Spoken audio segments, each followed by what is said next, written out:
Lo so, sicuramente questi verbi ti confondono in italiano, ma io sono qui per aiutarti. Ciao a tutti e benvenuti a un nuovo video. Io sono Stefano e sono un insegnante di italiano per stranieri. Qui sul canale pubblico video di grammatica, vocabolario e cultura italiana, quindi se ti interessano tutte queste cose non dimenticare di iscriverti al canale e attivare la campanellina, così non perderai i video futuri. Nel video di oggi parliamo di coppie di verbi italiani che spesso gli studenti confondono. Non ti preoccupare, io ascolto sempre questi errori dai miei studenti, quindi se li fai anche tu, davvero non preoccuparti, siamo qui per imparare. Allora io direi subito di iniziare dalla prima coppia di verbi, sapere e conoscere. Sapere e conoscere. Io adesso ti farò vedere una frase e tu mi devi dire se dobbiamo usare il verbo sapere o il verbo conoscere. Si dice io so dove abita Giovanna o io conosco dove abita Giovanna. Pensaci un po'.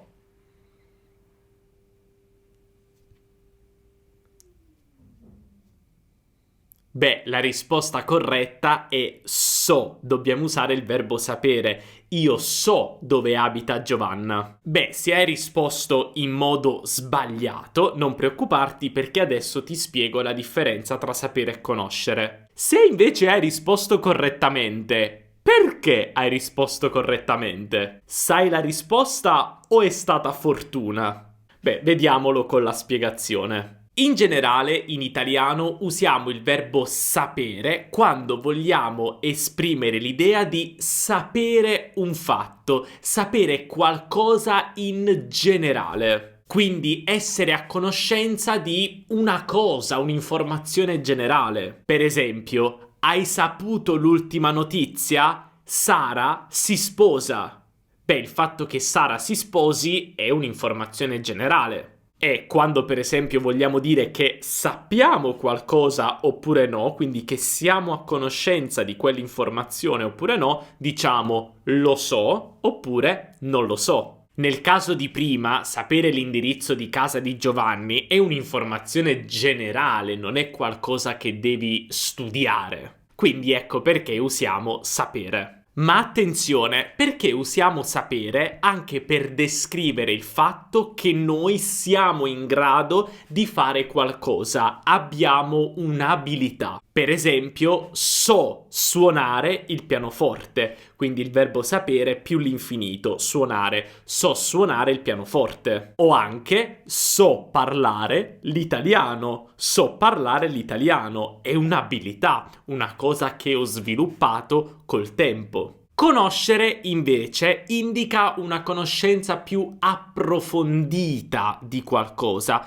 come se proprio una cosa che dobbiamo studiare. Per esempio, Sofia conosce bene la fisica. Ma attenzione adesso, perché questo è l'uso principale di conoscere, che proprio differenzia sapere da conoscere. Infatti, usiamo conoscere per indicare il fatto che conosciamo una persona, quindi siamo entrati in una relazione con quella persona, anche se l'abbiamo vista solo una volta, non importa. Però sappiamo chi è quella persona, quindi la conosciamo, o se incontriamo una persona per la prima volta. Per esempio, io conosco un ragazzo di nome Giovanni. Lo conosco, l'ho incontrato a una festa un anno fa. Forse adesso non siamo grandi amici, però so chi è Giovanni. So come è fatto, so il colore dei suoi capelli, so quanti anni ha, per esempio. Quindi lo conosco. Conosco una persona. Non diciamo so una persona, ma conosco una persona. Oppure la mia ragazza ha conosciuto i miei genitori ieri. Beh, questo significa che ha incontrato i miei genitori ieri per la prima volta. Non li aveva mai visti prima e ieri, per la prima volta, li ha incontrati, li ha conosciuti. Hai capito? E attenzione perché usiamo conoscere anche per un luogo, per dire che siamo familiari con quel luogo. Quindi significa che ci siamo già andati, sappiamo come spostarci, forse conosciamo un buon ristorante. Per esempio, conosco molto bene Roma, quindi sono familiare con Roma, conosco questo luogo. Capito? Quindi un piccolo riassunto: sapere per un'informazione generale o un'abilità, conoscere per le persone o se incontriamo per la prima volta una persona,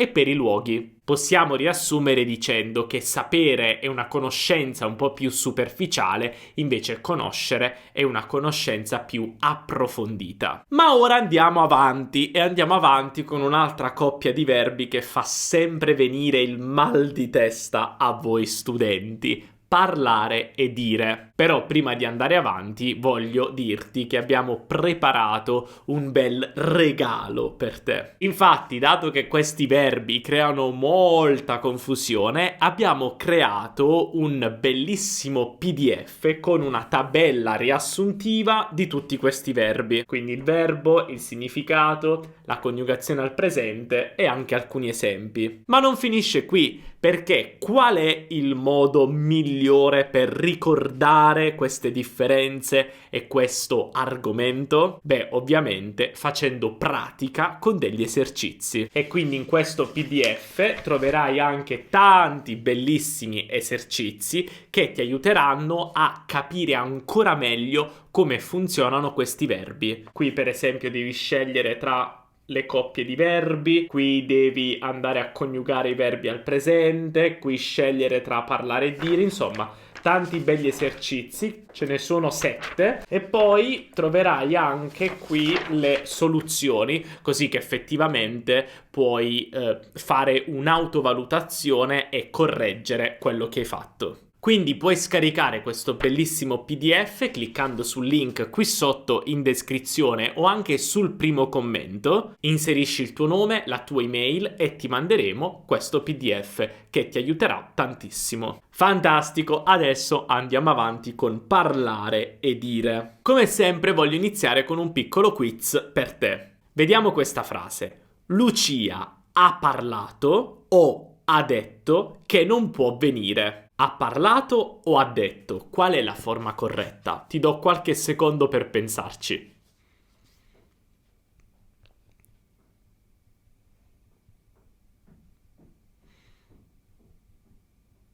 Beh, la risposta corretta è dire: ha detto, Lucia ha detto che non può venire. E perché? Perché dire e non parlare? Beh, non è difficile. Parlare in generale, in italiano, indica l'azione di usare la propria bocca per fare dei suoni. Io ora sto parlando, quindi proprio solo l'azione di parlare. Per esempio, Luca parla molto velocemente. Io qui sto indicando il modo in cui Luca comunica, come parla. Ma non sto dicendo cosa dice. Cioè io non ti sto dicendo qual è l'argomento della conversazione. Quindi parlare indica semplicemente il fatto di comunicare, usare le parole. Usiamo però parlare anche per indicare una lingua. Per esempio, sto parlando l'italiano, ok? Questa è la lingua che sto parlando. Possiamo anche usare parlare con una persona con la preposizione con. Per esempio, ho parlato con tua sorella ieri. Ho parlato con tua sorella ieri, cioè io e tua sorella ieri abbiamo comunicato. Usiamo parlare, e questo è importante, con la preposizione di per indicare l'argomento di una conversazione, di un libro, di un film. Questa è una frase molto standard che ti consiglio di memorizzare in italiano. Di che parla questo libro? Cioè, qual è l'argomento di questo libro? E io posso rispondere: parla della storia della Repubblica Italiana. Cioè, l'argomento di questo libro è la storia della Repubblica Italiana. Oppure, non mi piace parlare di soldi. Cioè, non mi piace avere conversazioni su questo argomento, sui soldi. Ok, e dire? Beh, è molto semplice. Dire specifica l'oggetto della conversazione. Quando usiamo dire, dobbiamo anche aggiungere la cosa che stiamo dicendo. Con parlare no, non è necessario. Con dire sì. Dire infatti si usa con un oggetto indiretto per indicare la persona a cui io dico qualcosa e poi si usa con l'oggetto diretto per indicare la cosa che sto dicendo. Per esempio, Luca dice spesso le bugie. Cosa dice Luca? Qual è l'oggetto che dice? Le bugie. Non possiamo dire parla le bugie, perché parlare non può avere un oggetto diretto. Non possiamo aggiungere a parlare la cosa che stiamo parlando. È sbagliato, ma la cosa che stiamo dicendo. Luca dice spesso le bugie. Ma se l'oggetto di dire è una frase intera, allora usiamo che. Per esempio, Maria mi ha detto che tra poco verrà a piovere. Cosa mi ha detto? Qual è l'oggetto del suo dire? Che verrà a piovere tra poco. Quindi usiamo che e poi la frase che Maria ha detto. Quindi hai capito perché Lucia ha detto che non può venire? Beh, perché che non può venire è l'oggetto di dire. Ecco perché non possiamo usare parlare. Quindi per ricapitolare, parlare indica la comunicazione, il fatto di usare le parole. Invece dire indica proprio la cosa che diciamo. E adesso passiamo a un'altra coppia che mi piace tanto, sentire e ascoltare. Per esempio, non ti ascolto, puoi ripetere, o non ti sento, puoi ripetere. Qual è la forma corretta? Come sempre ti do qualche secondo per pensarci.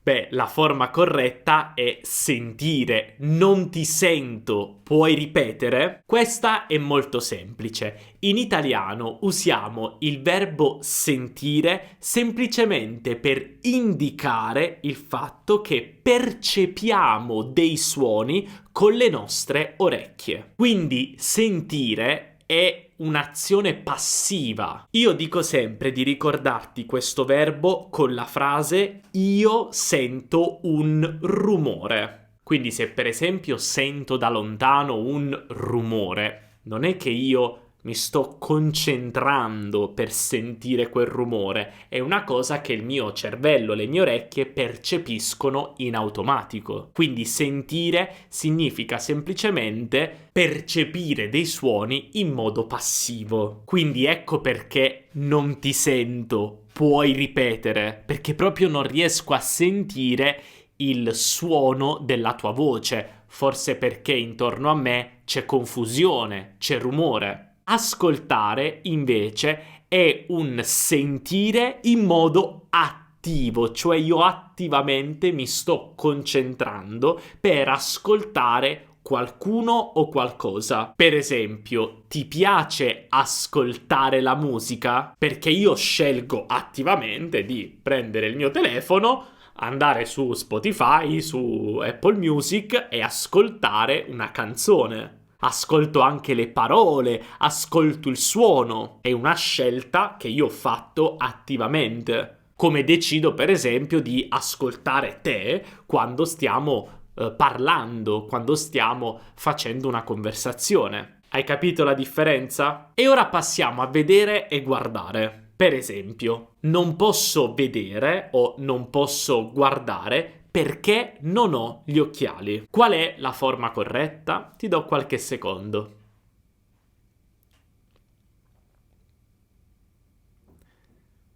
Beh, la risposta corretta è vedere. Non posso vedere perché non ho gli occhiali. Vedere e guardare sono un po' come sentire e ascoltare. Vedere significa percepire le immagini intorno a noi con gli occhi. Invece guardare è scegliere attivamente di guardare qualcosa, quindi concentrarmi e guardare qualcosa è Non solo percepire le immagini, ma anche capire quello che succede in queste immagini. Per esempio, guardare un film. Però attenzione, perché noi italiani non facciamo una distinzione così severa, possiamo dire, con vedere e guardare, come facciamo con sentire e ascoltare. Quindi potresti anche sentire, a volte, vedere un film. Sarebbe più opportuno dire guardare un film, perché è una scelta attiva, ma vedere un film comunque è molto comune tra noi italiani. E adesso vediamo la differenza tra andare e viaggiare. Per esempio, domani vado a Firenze o domani viaggio a Firenze. Sono tutte e due corrette o una è sbagliata? Pensaci un po', ti do qualche secondo.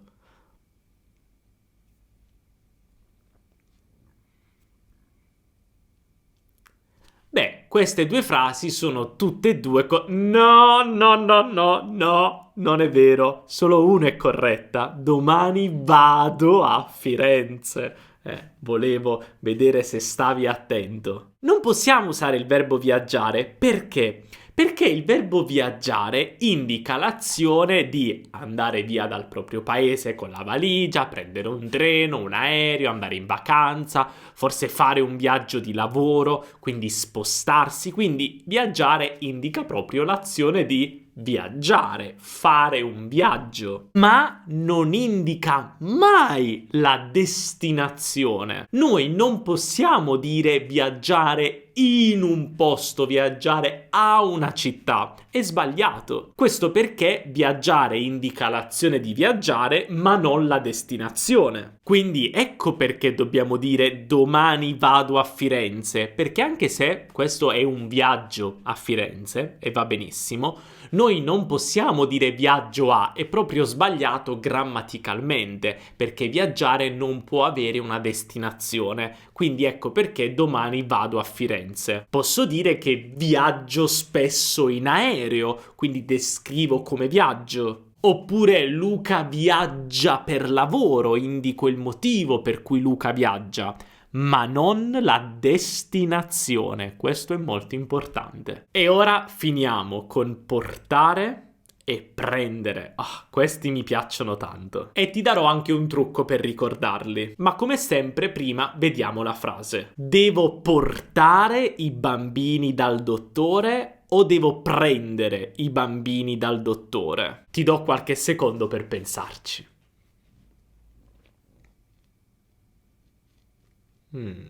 Beh, logicamente la frase più corretta è devo portare i bambini dal dottore, ma grammaticalmente entrambe le frasi sono corrette. Allora è molto semplice. Immagina questo. Usiamo il verbo prendere quando noi prendiamo qualcosa da lontano e lo portiamo a noi. Invece usiamo il verbo portare quando prendiamo qualcosa di vicino a noi e lo portiamo lontano. Quindi prendere, portare. Prendere, portare. Hai capito? Prendere, portare. Prendere, portare. Quindi se i miei figli stanno male, i miei figli sono con me, sono vicini a me, ma devo portare i miei figli, i bambini, dal dottore e il dottore è lontano, quindi portare. Se invece, per esempio, i miei figli sono a scuola, devo prendere i miei figli da scuola perché sono lontani a scuola e li prendo e li porto vicino a me. Oppure posso chiederti, puoi prendere la mia borsa? Cioè la mia borsa è lì lontana, io ti chiedo di prenderla perché così si avvicina a me, perché io ho bisogno della borsa. Prendere la mia borsa. Hai capito? Quindi è facile. Prendere,